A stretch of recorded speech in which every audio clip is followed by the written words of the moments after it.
JEE mains जिसका परिणाम आया है और जिस तरह से जो परिणाम है इस बार परिणाम भी चौंकाने वाले आए हैं। उदयपुर संभाग जहां पर टॉपर जो छात्र हैं उदयपुर संभाग में 99.95% हैं जो वीर हैं, वीर के बने हैं। वीर से बात करेंगे कि 99.95% लाने के लिए उन्होंने किस तरह की मेहनत की और जिस तरह से जो मेंस एग्ज़ाम है उसके बाद आगे की क्या रणनीति रहने वाली, आगे क्या तैयारी इनकी और कौन से कॉलेज में, क्योंकि इंजीनियरिंग के लिए जो प्रतिष्ठित कॉलेज है उनमें प्रवेश के लिए जो एग्ज़ाम्स हैं उस एग्ज़ाम्स में इन्होंने टॉप किया है। वीर, किस तरह से, पहले आपका परिचय जानना चाहूँगा, कहाँ से हैं आप और किस तरह की तैयारी आपकी एग्ज़ाम्स की रही थी? जी, मेरा नाम वीर शर्मा है, मैं बांसवाड़ा से आता हूँ। मैंने 2 साल पहले 11वीं में बांसवाड़ा से यहाँ पे आकर यहाँ एडमिशन लिया था रेडिएंट एकेडमी में, और इन 2 सालों में मैंने रोज़ कंटिन्यूस मेहनत करी है जेईई मेंस और जेईई एडवांस के लिए। मेरे क्लास 10th में 84.4 परसेंटेज आए थे।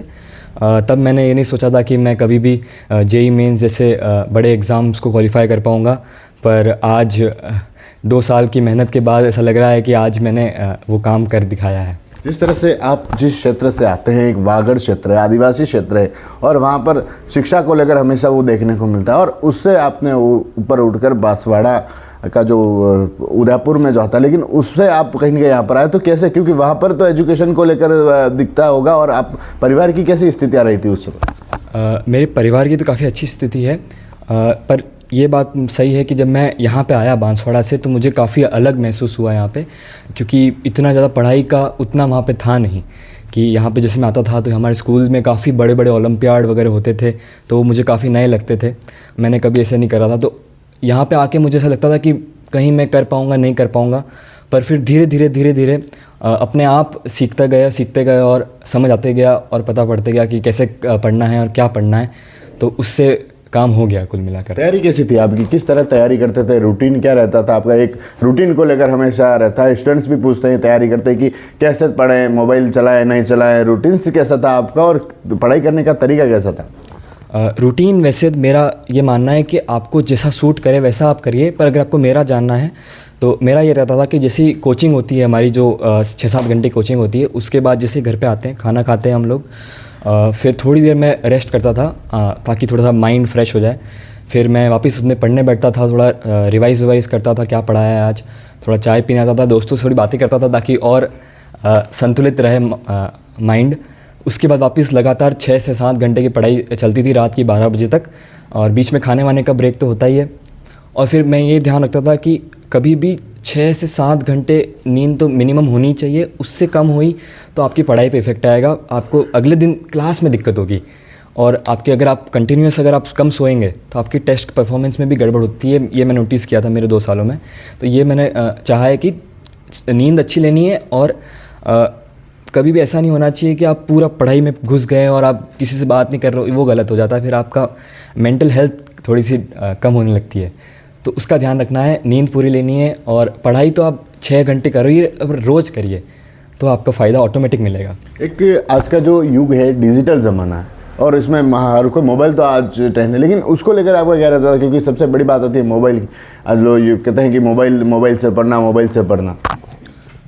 मोबाइल से पढ़ाई में भी काफ़ी हेल्प होती है, ये मानता हूँ मैं, और जो डिस्ट्रैक्शंस होते हैं वो भी होते हैं, और डिस्ट्रैक्ट भी कर भी देते हैं, मैं भी बहुत बार हुआ हूँ डिस्ट्रैक्ट। पर वही है कि आपको डिस्ट्रैक्ट होने के बाद ये पता पड़ना चाहिए कि नहीं, ये करने नहीं आए हमें वापस पढ़ाई पे जाना, तो आपको बंद करना आना चाहिए कुल मिला के मोबाइल को। तो मैं भी चलाता हूँ थोड़ा बहुत मोबाइल, पर फिर उसको बंद कर देता हूँ। जैसे खाना खाते वक्त मैं थोड़े बहुत मोबाइल देखता हूँ, कुछ शो वो देखता हूँ आधा 1 घंटा, तो उससे थोड़ा सा माइंड फ्रेश रहता है। पर उसके अलावा पढ़ाई के बीच में आपका जो पढ़ाई का टाइमिंग है, जो आपका एक्टिव आवर्स है, उसमें आपका मोबाइल नहीं चलना चाहिए। से अब आगे क्या सपना है आपका, कौन सा कॉलेज में जाना चाहते हैं, या फिर आगे क्या तैयारी करने वाले हैं अब आप? जैसा कि जो जेईई मेन होती है वो क्वालिफाइंग एग्ज़ाम होती है, इसके बाद जो हमारी एग्ज़ाम होती है सेकंड अटेम्प्ट जेईई मेंस के बाद जेईई एडवांस की एग्ज़ाम होती है। तो स्टार्टिंग से जो मेन टारगेट रहा है वो जेईई एडवांस ही रहा है, और उससे मेरा लक्ष्य है कि मैं जेईई एडवांस में अच्छी रैंक लाकर एक अच्छी पुरानी आईआईटी में जाऊँ और उसमें अच्छी ब्रांच सेलेक्ट करूँ। कोई अच्छी आईआईटी, जैसे मेरा जो सपना हो सकता है वो आईआईटी बॉम्बे, आईआईटी दिल्ली जैसे जो आईआईटीज़ है उसमें मैं जाना चाहूँगा। एक सबसे बड़ी सपने की बात आपने कही, तो आपका IIT में आने का सपना ही क्यों था? सच बताऊं तो मैंने कभी सपना भी नहीं देखा कि मैं IIT में आ पाऊंगा। जैसे मैं बोलता हूँ बांसवाड़ा से आया था तो मैंने कभी नहीं सोचा कि IIT, तो मैं तो IIT कर ही नहीं सकता, ऐसा मुझे लगता था। पर अब धीरे धीरे जैसे पढ़ाई करते गए तो लगा कि नहीं, हम भी जा सकते हैं IIT में। तो उसके बाद धीरे धीरे लगा कि IIT जाएंगे और इंजीनियरिंग करेंगे, थोड़ा अच्छी कॉलेज में जाएंगे, थोड़ा सा अच्छा लगेगा फिर।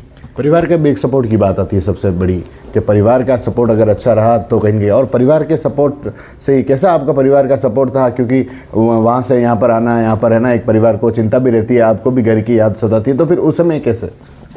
तो ऐसे मैं रोज़ परिवार से बात करता ही था फ़ोन पे। और जैसे परिवार का सपोर्ट मेन वहाँ पे ज़रूरी होता है। जैसे आपके टेस्ट में कम नंबर आ गए, आपकी रैंक बहुत पीछे आ गई, आपने कम परफॉर्म कर दिया, तो आपको तो बहुत ऐसा लगता है, सेल्फ डाउट में आ जाते हैं आपकी, अरे अब क्या होगा। पर आपका परिवार पीछे से आपको बोलता है कि नहीं, कोई दिक्कत नहीं है, होगा तो होगा, नहीं होगा तो नहीं होगा। तो उससे एक रिलीफ मिलता है कि नहीं, जो करेंगे वो करेंगे, नहीं होगा तो नहीं होगा, पर अगर करेंगे तो करेंगे। ऐसे थोड़ा सा कॉन्फिडेंस मिलता है एक, तो अच्छा लगता है अगर परिवार होता साथ में। मेरे पापा, मेरी मम्मी, मेरी दीदी का काफ़ी अच्छा सपोर्ट रहा है और उनकी वजह से ही आज मैं यहाँ पे पहुँचा हूँ। कई बच्चे डिप्रेशन के शिकार हो जाते हैं, परसेंट कम आते हैं, नंबर कम आते हैं, तो उनके लिए क्या कहना चाहिए? इतना नहीं सोचना चाहिए, क्योंकि ऐसा नहीं कि एक एग्ज़ाम आपका बिगड़ गया, जैसे टेस्ट आपका मॉक टेस्ट बिगड़ गया तो आपकी लास्ट एग्ज़ाम बिगड़ गया, ऐसा तो बिल्कुल नहीं होता है। जैसे JEE मेन के पहले जो मॉक टेस्ट हुए थे ना मेरे, उसमें मेरा बहुत कम परफॉर्मेंस आया था, तो मैं भी काफ़ी डर गया था। पर फिर सोचा नहीं, अभी तो JEE मेन एक्चुअल एग्ज़ाम बाकी है, और फिर JEE मेन में मैंने अच्छा परफॉर्म किया, जबकि बावजूद उसके पहले वाले टेस्ट्स में मेरे कम परफॉर्मेंस था। अगर डिप्रेशन में आ जाता मैं तो फिर दिक्कत होती है अगर असली JEE मेन में परफॉर्म करने की मैं। पर डिप्रेशन में नहीं आना है, क्योंकि एक्चुअल एग्ज़ाम आपका बाकी है अभी। क्या कहना चाहेंगे बाकी के स्टूडेंट्स को, कैसे तैयारी को लेकर, कोचिंग्स को लेकर? कोचिंग आप करिए, रेडिएंट एकेडमी बहुत अच्छी कोचिंग है। उसके बाद आपको कंटिन्यूस पढ़ाई करनी है, और वो जो आपके टीचर्स जो आपको बोल रहे हैं वो आपको फॉलो करना है होल हार्टेडली। आप उसमें मिस नहीं कर सकते। आपको वो बोल रहे हैं ये पढ़ना है तो वो पढ़ना है, ये बोल रहे हैं ये किताब करनी है, ये मॉड्यूल करनी है तो वो करनी है। आपको होमवर्क कभी मिस नहीं करना है, और आप रेगुलरली पढ़ाई करिए, आपका ऑटोमेटिक रिजल्ट आएगा।